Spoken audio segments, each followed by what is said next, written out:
Hey my dudes, my name is Cecilia and welcome to another week in my kitchen here in Stockholm.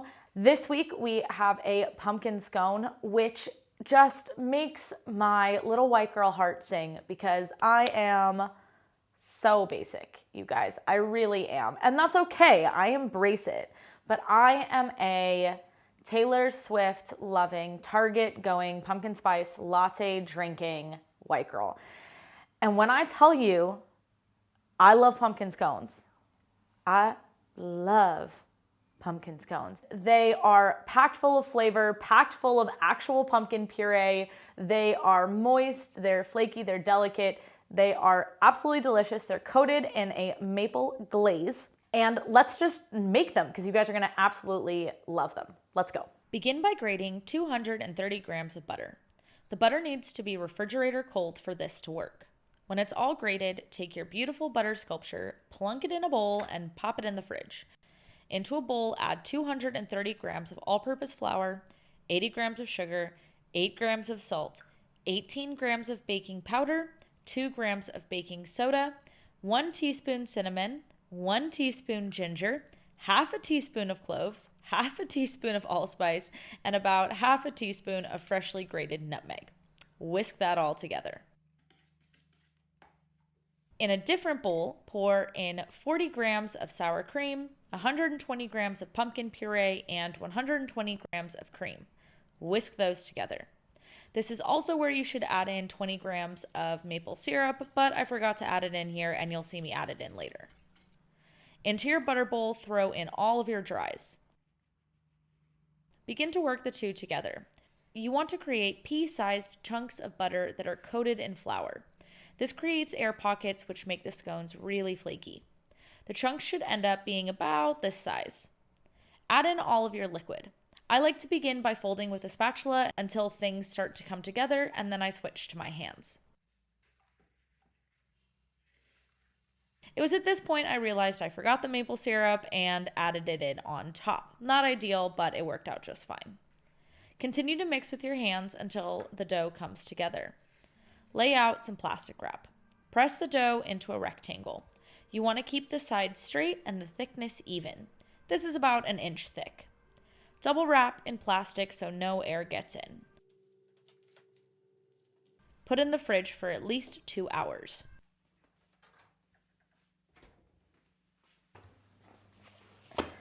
Our scones have been in the refrigerator for about 2.5 hours now. So they are ready for us. I have just a little bit of flour, not super much, just a light sprinkle so it doesn't stick, and a light sprinkle on top for the same reason. If you want to be really like bakery about it, you can cut your edges off so all of your edges are super clean and nice, or you can punch out with a cookie cutter.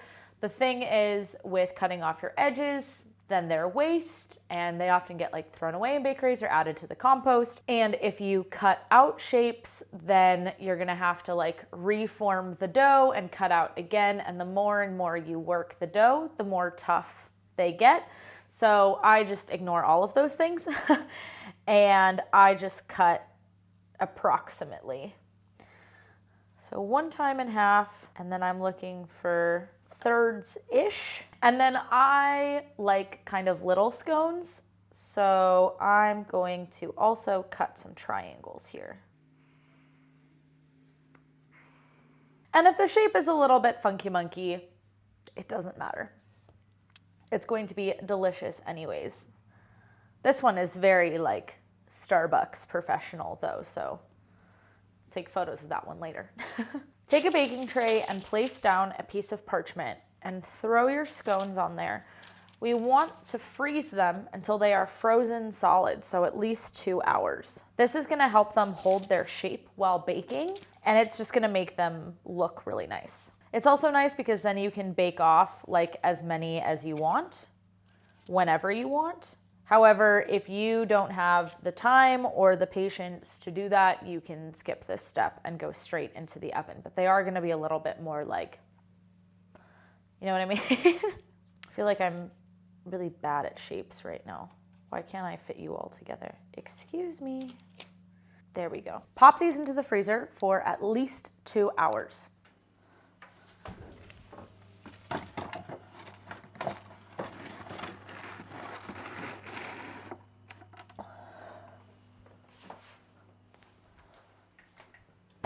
Through the magic of television, they are frozen solid, and we are just gonna put a little bit of cream on top. It helps make their tops really nice. I'm going to be glazing these with a maple syrup glaze, but if you didn't want to do that, you could also just sprinkle some sugar on top of here as well. And if you want a really shiny top, then brush them with some beaten egg instead of cream. This is gonna have a much duller shine to it. Into the oven these babies go at 350 degrees Fahrenheit.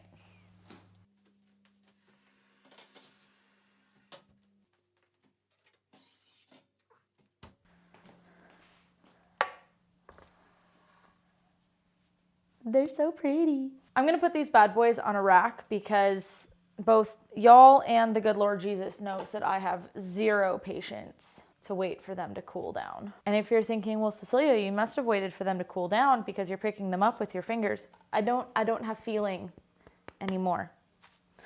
I have picked up enough hot things out of a hot oven. I do have feeling. But not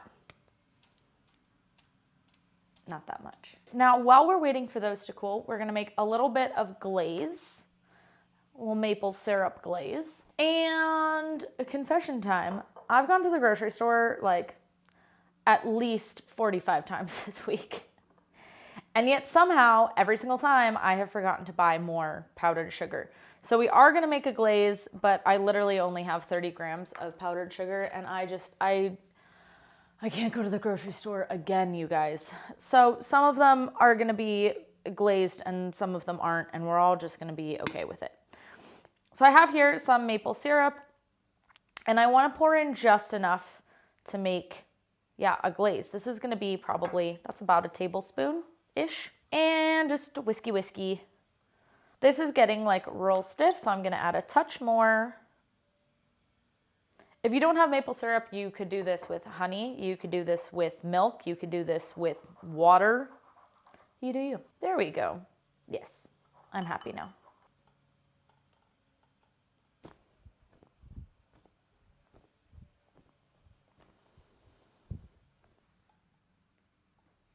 Good enough, I say.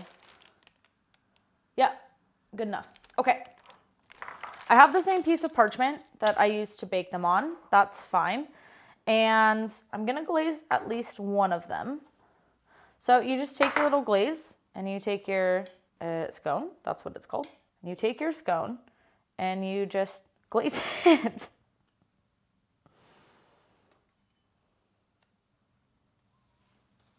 There you go.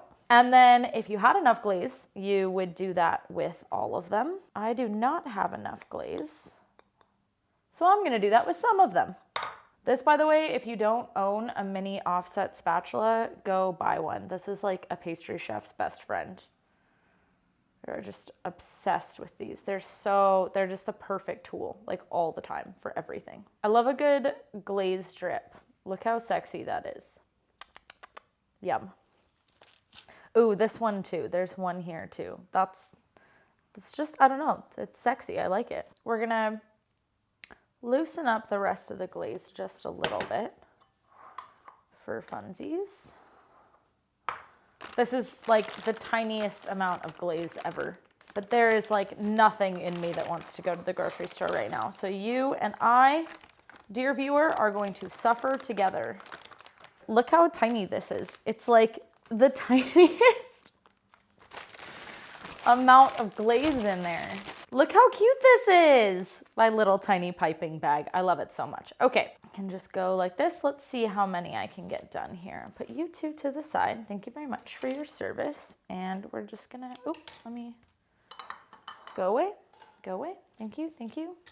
We're gonna cut a tiny little hole. Obviously, like this is not, I'm only doing this because I have the tiniest amount of glaze. I would not like, you don't have to do this at home. At this point, I'm just playing around. Whee! Oh my goodness gracious. Is that not the cutest thing you've ever seen in your entire life? If your answer's not yes, you're wrong. This is incredibly adorable. Oh my gosh. I had so much air in this piping bag. Good enough. The first three were cute. Okay, but they're adorable anyways. Let me think here. I'm gonna have one of the uglier ones. Like, I already know this is gonna be delicious. I've tested these like 4 times now. You know what this tastes exactly like? Is the pumpkin scone from Starbucks, which is like absolutely one of my favorite things in the entire world. A perfect fall day for me is genuinely a trip to Target with a pumpkin spice latte in hand. Obviously. Thank you guys so much for watching. If you liked this week's video, then go ahead and check out this video next. And I hope you all have a great week and that I'll see you around next week. Hejdå!